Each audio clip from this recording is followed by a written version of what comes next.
Os advogados colaborativos assinam um termo de não litigância, né, e se comprometem a, naquele caso específico, com aquelas pessoas, aqueles clientes específicos, não recorrer a litígio. Os advogados passam a trabalhar a partir desse termo de não litigância um com o outro e não mais um contra o outro.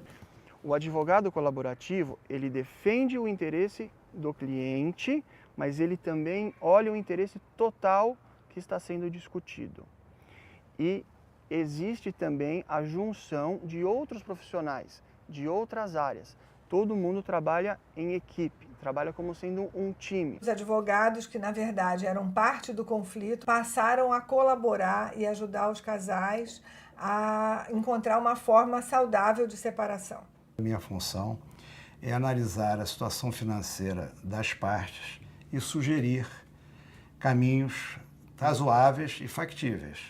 Essa prática começou nos Estados Unidos, a partir da iniciativa de um advogado de família que percebeu os efeitos danosos para o sistema familiar dos processos judiciais. Em 2011, uma médica e 2 advogadas foram aos Estados Unidos para uma capacitação nessas práticas. Voltaram muito entusiasmadas com o que aprenderam e fundaram um grupo de estudos. E esse grupo de estudos resolveu pensar em formas de implementar essa prática na nossa cultura. O advogado é muito mais do que um ajuizador de processos. Ele é um resolvedor de conflitos, um agente de pacificação social. Hoje se fala, tem uma discussão muito forte aqui no Brasil no sentido de que o processo, quer dizer, a sentença dada pelo juiz, ela dá fim ao processo. Não dá fim ao conflito. E a proposta de se pensar é justamente porque, diante de um conflito, as pessoas estão buscando o que é mais justo para elas, o que seria mais razoável. E é possível se pensar em elementos comuns que atendam a todos, entendeu? O fato das práticas colaborativas utilizarem o diálogo como veículo, muitos custos ficam reduzidos, né? O custo de tempo, o custo financeiro fica reduzido e especialmente o custo emocional. Você tem preservação da relação social e do diálogo. Quem lucra mais com isso? As crianças. Quando eu me separei, meus filhos tinham 11 e 14 anos.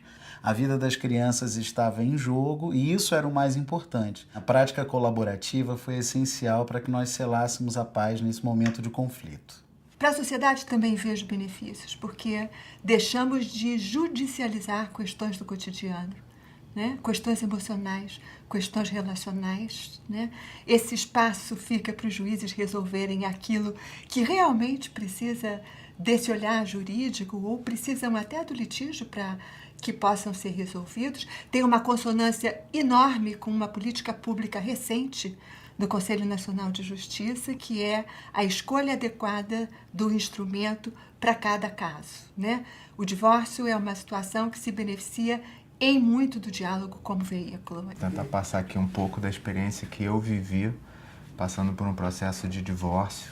Eu acho que a grande mudança foi a parte de eu conseguir, ou tentar pelo menos, né? Eu acho que eu tô acolher um pouco mais ou mais a posição da outra pessoa. Quando você consegue acolher essa opinião dessa outra pessoa e pensar sobre isso, e pensar como você está reagindo diante dessa posição dessa outra pessoa, eu acho que facilita muito. Mas é um exercício, não é uma coisa simples.